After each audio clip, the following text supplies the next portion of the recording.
오늘 엄장로님 기도처럼 오늘이 2021년 9월 첫 번째 주일입니다.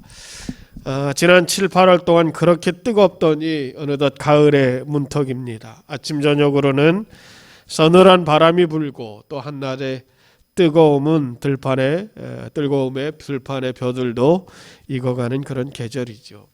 얼마 안 있으면 이제 가을 추수가 시작될 것입니다. 이렇게 만물이 열매를 맺고 있는 것을 보게 됩니다. 바라기는 지금 우리가 비록 어렵고 힘든 코로나의 상황이지만 이런 가운데서도 열매를 주시는 하나님을 기억하고 또 그 은혜를 깨달아 감사하는 마음이 우리 가운데 넘치기를 바랍니다.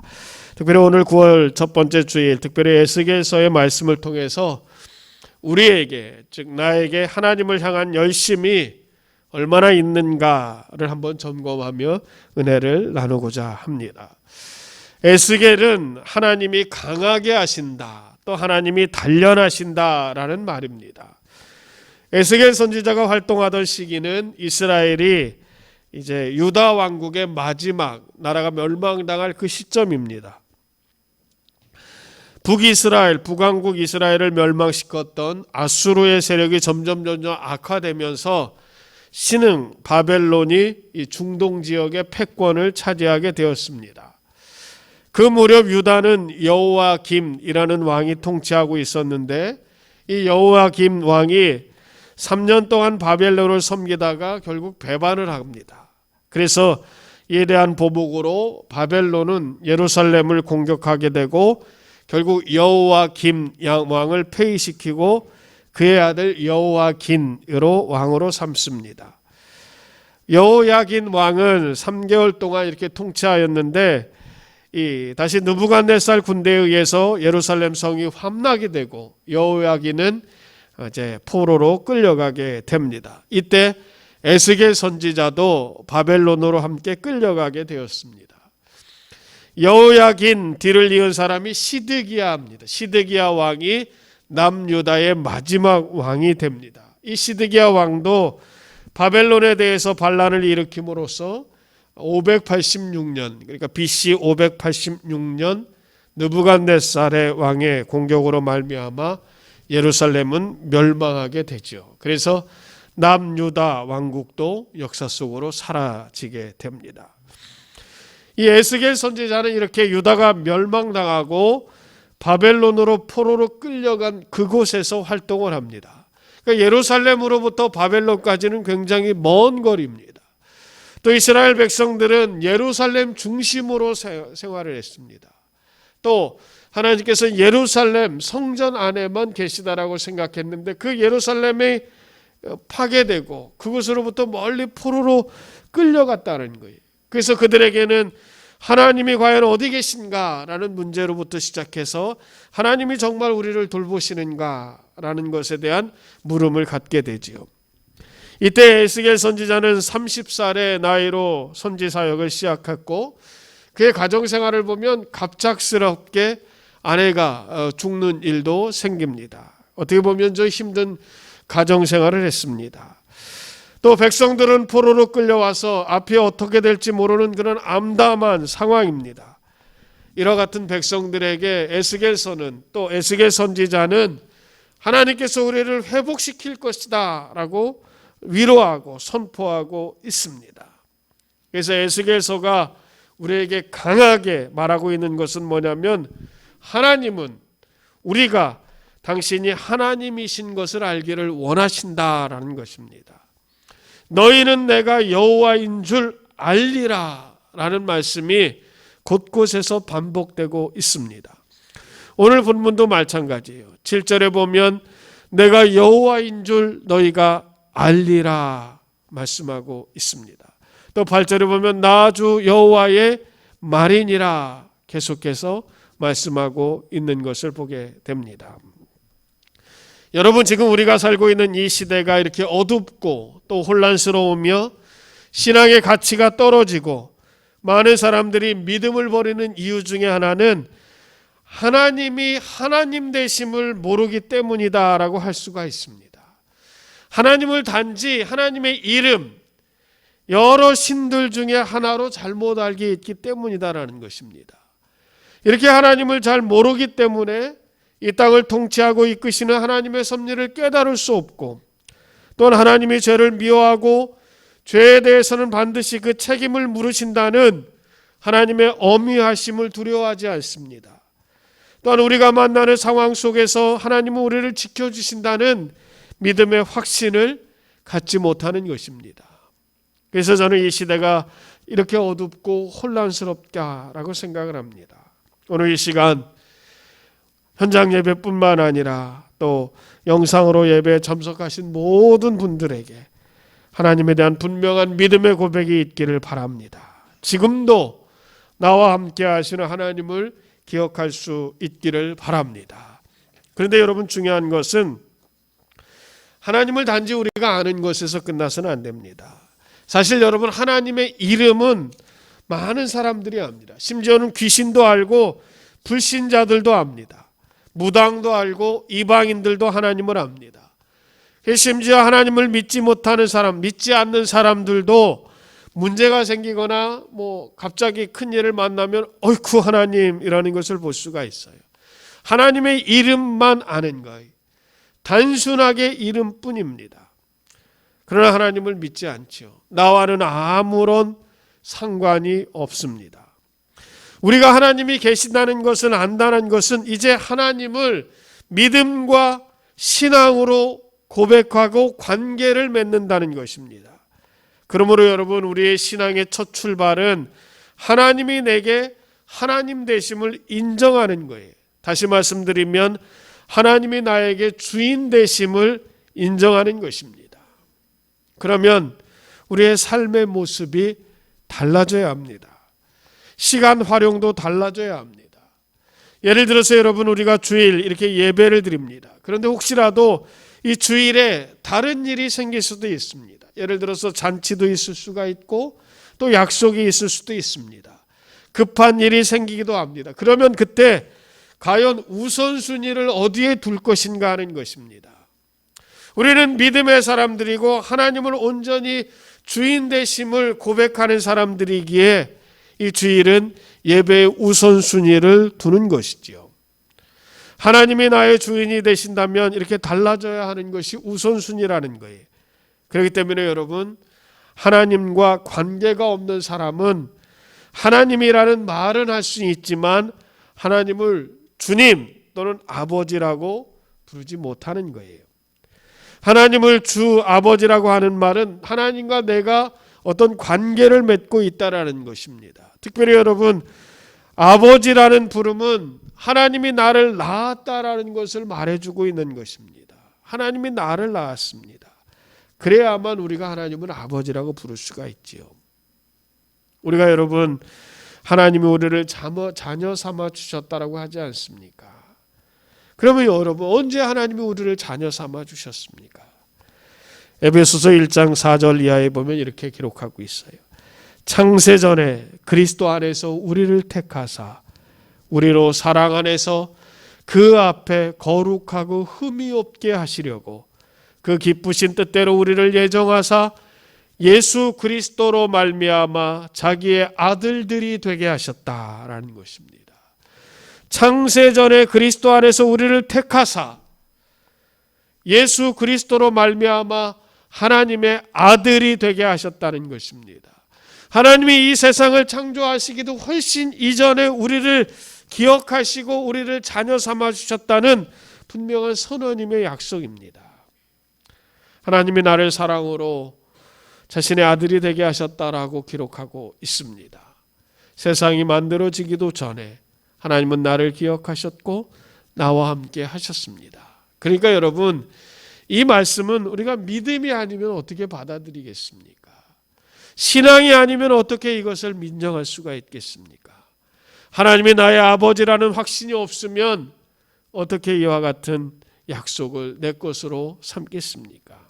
오늘 이 시간 하나님을 분명히 나의 아버지라고 할 수 있는 저와 여러분들이 될 수 있기를 바랍니다. 그러면 여러분, 우리가 이런 생각을 할 수 있어요. 아버지께서는 자녀된 우리에게 원하시고 바라시는 일이 있다는 것입니다. 하나님이 나를 자녀 삼아주시고 아들 삼아주신 것은 우리로 하여금 하나님 앞에서 신실하게 하시기 위함입니다. 하나님의 뜻으로 살고 하나님의 영광을 선포하고 믿음으로 살기를 원하시는 거예요. 우리가 그렇게 하나님 앞에 신실한 삶을 살아가면 우리에게는 너무나 당연하고도 자연스럽게 하나님이 주시는 풍성한 열매를 맺게 되는 것입니다. 여러분, 우리가 이렇게 가을을 맞이하면서 모든 것들이 열매 맺지 않습니까? 가을을 맞이하며 벼들이 황금빛으로 물들어가고 사과나무, 배나무에는 사과배들이 주렁주렁 열립니다. 감나무에는 감의 가지가 부러질 정도로 열리게 됩니다. 모든 만물들은 시간이 지나고 가을이 되면서 풍성한 열매를 맺는 거예요. 너무나 자연스러운 것이죠. 우리도 마찬가지라는 것입니다. 우리가 하나님 앞에 신실한 믿음으로 살려고 하고 하나님의 자녀로 살려고 했을 때 우리는 당연하고도 자연스럽게 하나님이 주시는 풍성한 열매를 맺게 되는 것입니다. 여러분, 오늘 우리는 하나님 앞에서 신실한 믿음을 고백하고 나아가 우리가 과연 무슨 열매를 맺는가를 생각해 볼 수 있기를 바랍니다. 사실 여러분, 지난 2년 동안 코로나로 인해서 우리의 신앙생활하는 것이 너무 힘들고 또 지금도 여전히 회복되지 않고 있습니다. 그러나 그것은 우리의 핑계가 돼서는 안 됩니다. 우리가 비록 모이기는 힘들었고 함께 나누는 속회나 사랑의 교제인 신방도 없었지만 그래도 우리는 우리 안에 믿음이 흔들리지 않고 하나님의 자녀임을 분명히 기억할 수 있어야 합니다. 우리 안에 그런 모임과 교제가 줄었을 뿐이지만 우리에게 있는 믿음은 더욱더 성숙해지고 성장해서 하나님이 원하시는 귀한 열매들을 풍성하게 맺어야 한다는 것입니다. 내가 지금 어떤 형편이든지 하나님이 나를 기억하고 계시고 인도하시고 또 함께 하신다는 분명한 확신이 있기를 바랍니다. 오늘 본문은 하나님에 대해서 신실하지 못함으로 열매 맺지 못하는 사람들에 대해서 교훈하고 있습니다. 2절에 보면 그 열매 맺지 못하는 사람들을 열매 맺지 못하는 포도나무로 비유하고 있습니다. 여러분, 열매 맺지 못하는 포도나무를 과연 어디에 사용할 수가 있겠습니까? 농부가 포도나무를 심어서 잘 가꾸었습니다. 그래서 이제 가을이 돼서 포도 열매를 수확하려고 하는데 열매가 하나도 없습니다. 얼마나 큰 실망이 있겠어요. 그래서 다음에는 더 열심히 잘 가꾸었습니다. 도랑을 깊이 파고 또 거름을 주고 또 가지를 치고 그래서 많은 수확을 기대했습니다. 그런데 그 가을에 또 열매를 맺지 못합니다. 여러분, 그렇게 열매를 맺지 못하면 그 포도나무를 과연 어디에 사용할 수가 있겠습니까? 아무런 쓸모가 없는 거예요. 괜히 심겨져서 땅만 버리게 됩니다. 포도나무를 가지고 가구를 만들 수 있겠습니까? 그 나무를 가지고 집을 지을 수가 있겠습니까? 포도나무가 쓸데 있는 것은 그냥 땔감, 불쏘시개 정도밖에 안 되는 거예요. 포도나무가 가치가 있는 것은 그 나무가 열매를 맺기 때문이다라고 말씀드릴 수가 있습니다. 그런데 열매를 맺지 못하면 과연 이것을 어떻게 하겠습니까? 예수님께서 예루살렘에 오셨을 때 한 비유의 사건으로 열매 맺지 못하는 나무에 대한 말씀이 있습니다. 예수님께서 유월절을 맞아서 예루살렘으로 오셨습니다. 그래서 낮에는 성에서 주로 머무르시다가 저녁이 되면 이제 베다니, 성 밖에 있는 베다니라는 마을에 가셔서 유하셨습니다.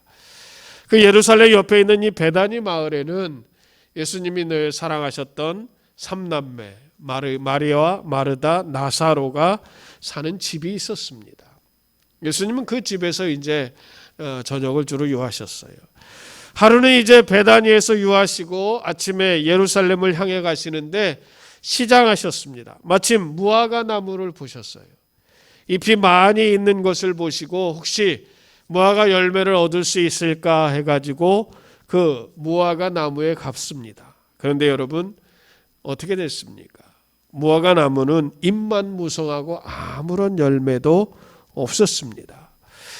그것을 본 예수님은 그 나무에게 이렇게 말합니다. 이제부터 영원토록 사람이 내게서 열매를 따먹지 못하리라 말씀하십니다.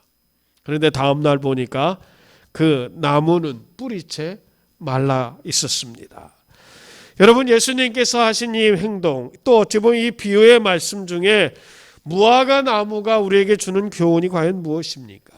그것은 여러분, 이 나무의 잎과 꽃은 열매를 맺기 위해서 존재한다는 것입니다. 여러분, 꽃이 물들기 위해서가 아니라 열매 맺기 위해서 피는 거예요. 꽃과 잎은 열매 때문에 있는 것이지 이 잎과 꽃 자체를 위한 것이 아니라는 거예요. 그래서 예수님이 말씀하신 열매 맺지 못하는 이 무화과 나무의 비유는 이 잎과 꽃, 이것은 열매를 위한 것이고, 이 잎과 꽃은 하나님이 우리에게 주시는 은사 또는 직분, 달란트라고 생각할 수가 있는 것입니다. 하나님이 우리에게 은사를 주시고 직분을 주시는 결정적인 이유는 그것을 통해서 많은 열매를 맺기 위함이다라고 말씀드릴 수가 있습니다. 우리가 두렵고 떨리는 마음으로 기억해야 할 것은 우리도 열매 맺지 못하면 결국 잎만 무성한 무화과 나무처럼 그렇게 말라버릴 수 있다라는 거예요. 그 나무를 유다서에서는, 신약성경 유다서에서는 이렇게 말합니다. 죽고 또 죽어 뿌리 뽑힌 열매 없는 가을 나무라라고 말하고 있습니다. 자신만 열매 맺지 못하는 것뿐만 아니라 다른 나무들도 열매 맺는 것을 방해하는 거예요. 여러분, 성경에 보면 아버지가 신 포도를 마심으로 아드레이가 시다라는 말이 있습니다. 아버지가 신 포도를 먹었어요. 그런데 아드레이가 쉬어요. 이 얘기는 뭐냐면 이스라엘 백성들이 자신들이 지금 어려움을 당하고 심판을 받는 이유는 자신들의 조상이 지은 죄 때문이다라고 주장하는 거예요. 바벨론으로 포로로 끌려와서 함께 노예 생활하고 힘든 생활을 하는 것은 자신의 조상들이 죄 때문이다라고 주장하는 것입니다. 그래서 그런 속담을 만들어내는 거죠. 결국 자신을 합리화하고 변명하기 위해서 이 같은 말을 지어낸 것입니다. 옳은 태도가 아니겠죠. 책임 회피입니다. 하나님 앞에서 개인은 자신의 행위에 대해서 책임을 져하고 또 지금 어려움을 당한다면 그 이유를 다른 곳이나 사람에게서 찾는 것이 아니라 내 안에서 찾아야 하는 거예요. 그래서 우리는 내가 지금 우리의 삶 가운데서 열매를 맺고 있는지, 나아가 우리 교회는 열매 맺는 교회인가를 늘 생각해 볼 수 있어야 합니다. 혹시라도 열매를 맺지 못하면 우리의 신앙을 다시금 돌아볼 수 있어야 한다라는 것입니다. 덴마크 철학자였던 여러분 키에로 케고르라는 그 사람이 있습니다. 이분이 교회를 여러 가지로 분류하면서 이 땅에 살아있는 교회는 곧 전투적 교회라는 말을 했습니다. 다시 말씀드리면 싸우는 교회만이 살아있는 교회고 싸우지 않는 교회는 죽은 교회라는 거예요. 교회가 살아있기 위해서는 이 싸움, 전투에 임해야 한다는 것입니다.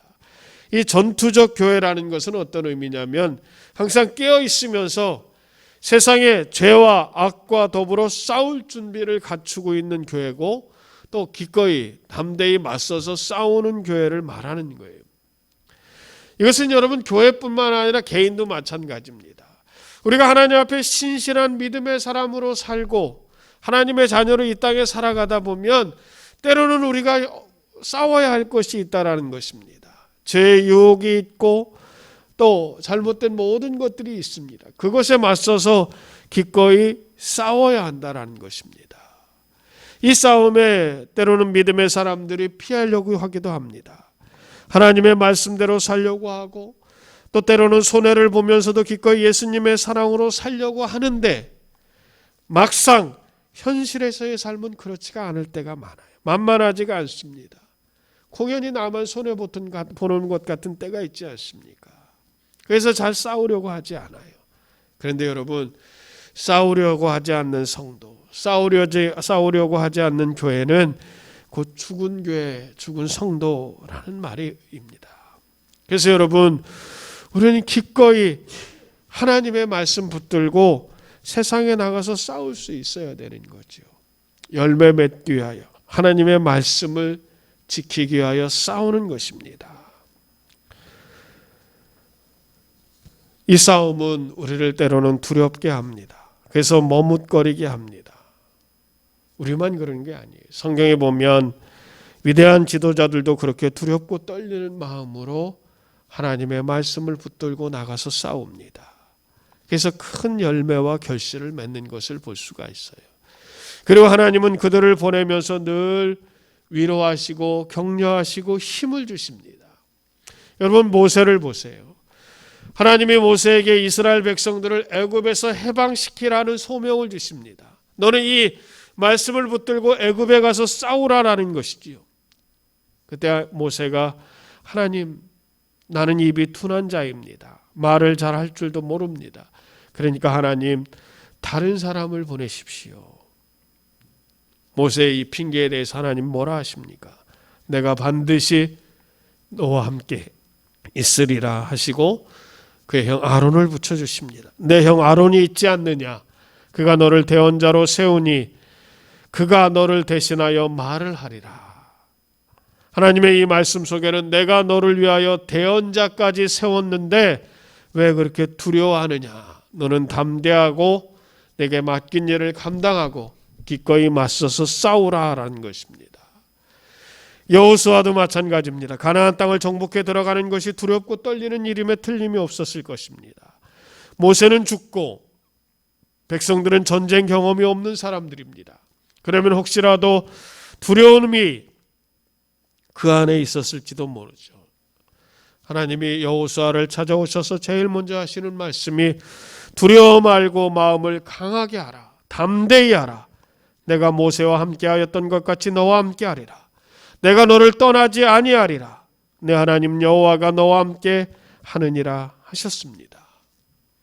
이사야 선지자가 성전에서 기도할 때 그 부정한 입술을 가지고 하나님을 배운 것을 두려워할 때 하나님께서 이렇게 말씀하십니다. 그 제단에 핀 수술 이사야 입에 대며 말씀하십니다. 이것이 내 입에 닿았으니 내 악이 제하여졌고 내 죄가 사하여졌느니라. 너는 담대하게 하나님의 말씀을 전하라 라는 것입니다. 예레미야 선지자가 너는 여호와 하나님이 그 열방의 선지자로 세웠다라고 하신 말씀을 들을 때 슬프도소이다 나는 아이라 말할 줄 모릅니다. 그러면서 염려하는 그에게 하나님이 말씀하십니다. 나는 내가 어디로 가든지 보내며 또 내게 무엇을 명령하든지 말하라. 그들을 두려워 말라. 내가 너와 함께하여 너를 구원하리라. 그렇게 말씀하시면서 하나님은 손을 내밀어 예레미야의 입에 대십니다. 그러면서 한 말씀하시죠. 내 말을 내 입에 두었노라 라는 것입니다. 에스겔 선지자에게 주시는 위로의 말씀이 있습니다. 너는 비록 가시와 찔레와 함께 있으며 전갈 가운데 거주할지라도 그들을 두려워하지 말고 그들의 말을 두려워하지 말지어다. 그들은 패역한 족속이라도 그 말을 두려워하지 말며 그 얼굴을 무서워할지 말지니다 하였습니다. 이렇게 하나님은 우리가 하나님의 일을 감당하고 하나님의 자녀로 살려고 할 때 끊임없이 위로하시고 격려하시고 힘을 주시는 거예요. 우리가 죄와 악에 맞서서 싸우려고 할 때 우리가 때로는 무서워하고 두려워하고 피하고 싶은 그 순간에도 하나님은 우리에게 힘 주시고 능력을 주셔서 감당하게 하시고 이끄시고 또 함께 하신다는 것입니다. 여러분, 그러므로 우리는 이 하나님의 말씀을 늘 붙잡고 신실하게 하나님과 함께 동행하는 삶을 살아가야 합니다. 주님이 우리에게 보시는 것이 바로 이런 신실함이 성실함이라고 할 수가 있습니다. 우리가 코로나로 지난 2년을 보내면서 혹시라도 우리의 신앙이 조금은 나태해진 것은 아닙니까? 지극히 당연했던 주님의 몸된 교회를 위한 봉사가 혹시라도 조금은 귀찮아진 것처럼 느껴지지는 않으십니까? 청소를 한다든지 아니면 식사 준비를 하려고 한다든지 아니면 앞으로 이제 성가대를 하고 교설을 하고 교회 여러 가지 일들을 함께 하려고 할 때 혹시라도 지금까지 너무 안 해와서 이것을 좀 게을르게 생각하는 것은 아닌지 모르겠습니다. 오늘 혹시라도 우리의 마음 가운데 그런 것이 있다면 다시금 우리의 마음을 추스리고 이 시간을 통하여 하나님을 향한 열심과 열정이 새롭게 회복될 수 있기를 바랍니다. 하나님은 우리의 그런 신실하심을 원하시는 거예요. 그 신실함을 가지고 주님의 말씀 붙들고 세상에 나가 싸울 때 주님은 늘 우리를 인도하시고 함께 하신다는 것입니다. 그런 열심이 있어야 돼요. 감리교 창시자였던 존 웨슬리 목사님에게 많은 영향을 끼친 분 중에 하나가 진젠도르프라는 분이 계십니다. 이분이 이제 모라비안이라는 그런 교도들의 지도자이기도 했습니다. 그는 예수님을 위한 헌신에 열심을 다했고 자신의 모든 것을 예수님을 위해서 헌신했습니다. 그래서 자신의 재산뿐 아니라 자신의 생명까지도 아낌없이 드리고자 했습니다. 그와 같은 헌신을 통해서 이 개신교에서 처음으로 선교사를 보내고 그 모라비안 교도회에서 신도에서는 이후 수천 명이나 되는 선교사들을 파송하게 되는 역사를 볼 수가 있습니다. 웨슬리 목사님에게 많은 영향을 미친 그런 분이죠. 이분이 늘 강조하던 말 중에 하나가 이것입니다. 나는 오직 한 가지 열정만을 가지고 있다. 그것은 바로 예수 그리스도다라는 것입니다. 자기에게는 오직 한 가지 뜨거운 마음이 있어요. 그 한 가지 뜨거운 열정이 있는데 그것은 바로 예수라는 것입니다.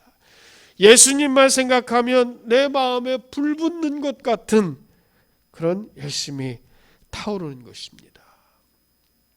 여러분, 우리가 지금 하나님 앞에 그런 열심을 갖기를 원하고 또 그런 마음이 우리 가운데 있기를 원합니다. 혹시라도 우리의 신앙이 조금이라도 나태해지고 게을러졌다면 이제 열매 맺는 이런 계절을 맞이하면서 우리도 하나님께서 우리에게 바라시는 것이 열매인 것을 기억하시고 다시 한번 열정을 가지고 주의 일을 감당하고 주님의 일을 통해서 하나님의 이름 선포할 수 있는 저와 여러분들이 될 수 있기를 바랍니다. 하나님 오늘도 우리 가운데 그런 열심을 찾으시는 줄을 믿습니다. 기도하겠습니다.